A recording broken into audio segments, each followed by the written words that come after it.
YouTubers, the very first double-action revolver was developed by Adams in England in the 1850s, and some of his revolvers were used in the Crimean War, and there were letters of testimonial written back to Adams thanking him for the fact that his fast-shooting double-action revolver saved lives, and that the thumb-cocking Colt style would not have saved those same lives. Well, some improvements came out of the Crimean War to the Adams revolver by Beaumont, and the Beaumont Adams revolver became the next standard of double-action revolvers, and some of these were actually used in the American Civil War.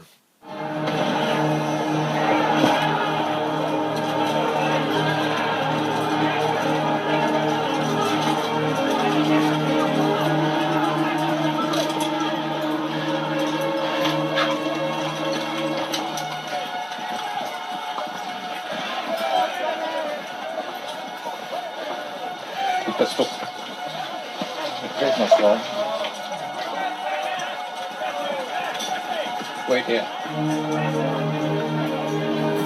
See here the early double-action revolvers, starting with the Adams number 1, morphed into all the other pistols to number 6, and then number 7's a single-action pistol. But notice from 1 to 6 that all of the double-action frames, the grip frames, have that hump just underneath the hammer. And then you notice that Colt in 1877 developed the Lightning and the Thunderer, and there's that same hump on the grip frame for double-action revolvers that they had then. Colts 1877, Lightning and Thunderer. And then Smith & Wesson, that was doing a lot of work with single actions, including the Schofield revolvers, turned to their first double actions back in 1880. This one here happens to be in .38 Smith & Wesson, and those were used in the Philippines and failed miserably in stopping the Moro warriors, and that caused the Army to go back to the .45 caliber single-action armies.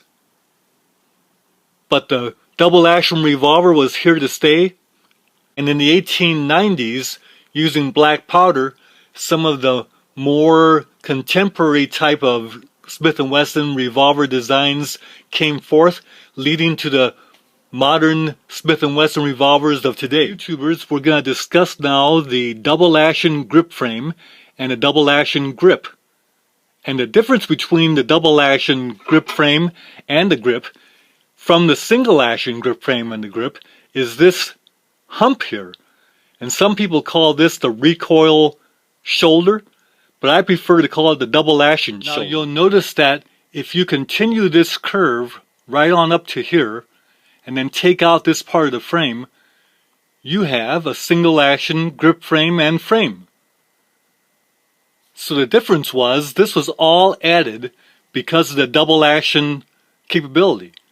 The trigger has a connection to the hammer so that the hammer can be activated by the trigger, not requiring the manual cocking of the hammer.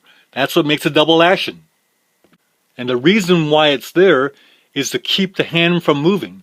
Now, as you recall, the single action is designed so that in recoil, the gun just rolls down into the hand. But that doesn't happen with this recoil shoulder or double action shoulder. And it's to keep your hand from moving. Now, why is that important? So let's discuss how this hump keeps the pistol from moving in the hand, first of all, in recoil. And that's why this is called a recoil shoulder. Well, when the gun comes back in recoil, the muzzle will start to flip up, but then you get to a certain point, the vector of the forces then drives the recoil straight back into the web of the hand. So with the big magnums, you'll still get a vigorous upthrust, and you'll get a very powerful thrust into your hand, but the hand doesn't move on the gun. So you might get a very violent flip and you'll feel this thrust into your hand. Whereas in a single action revolver, you get a wrenching of the gun into your grip, and that absorbs a lot of recoil. You don't get the back thrust like you do on a double action revolver. Now, the double action revolver was designed to be fired one-handed. One-handed. Of course, today we fire it two-handed, but it's still the one hand, designed that way. But also, the double action revolver was designed to be fired faster than a single action revolver. Well, you couldn't get the faster rate of fire if the gun was wrenching into the hand like this. So that's why it's important to keep the hand in place as it's being fired in recoil. Now, the other aspect of this hump on the double action revolver grip frame that you don't hear about anywhere else on YouTube, but I call this the double action shoulder because it's very important to keep the hand in place as you're working the double action trigger. Now notice that the center of rotation of the trigger is right about there somewhere.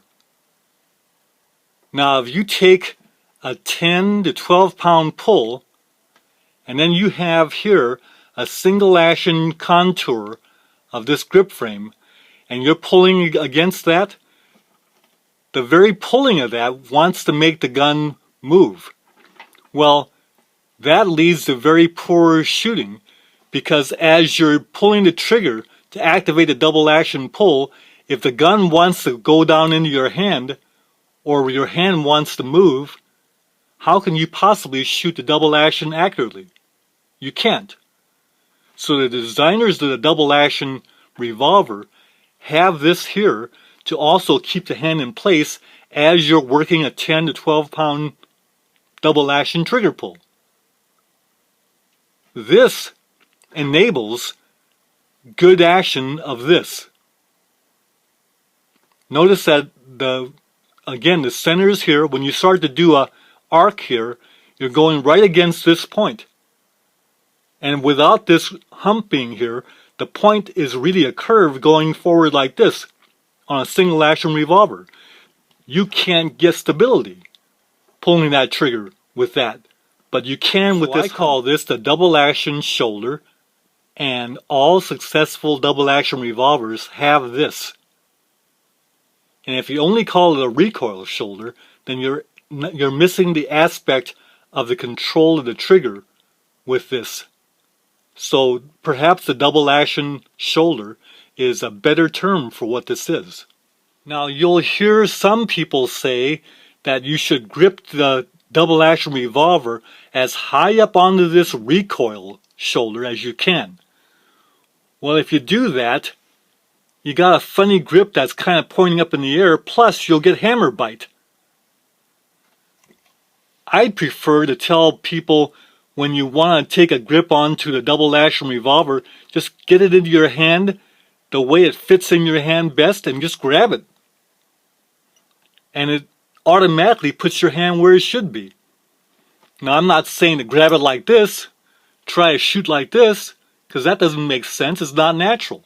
Just see how it fits right in there, just grab it naturally and get a good grip on it. There you are, you got it. Well, keep the finger out of the trigger, yes, that's true. When you got a good grip on the gun, you can actually work most of the controls thusly, without even losing your grip.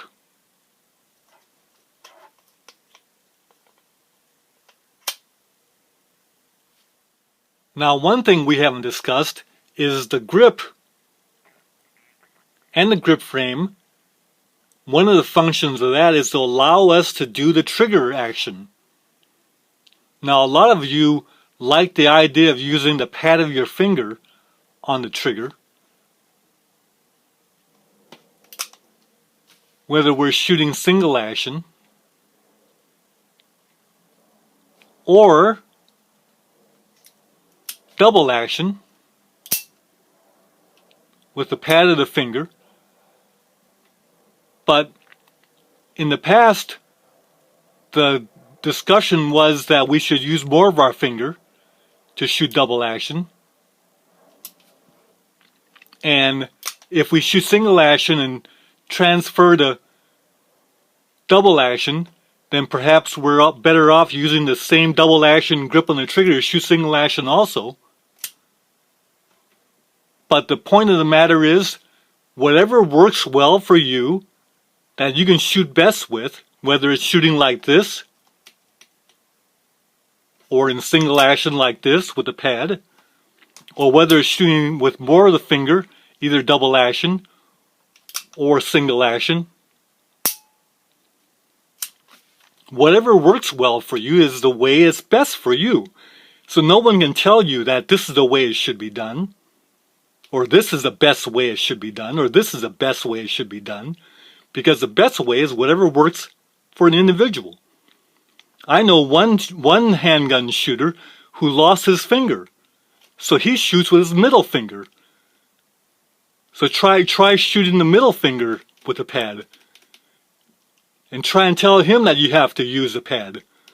So whatever works for an individual shooter, and find out for yourself what works best for you, and then perfect it.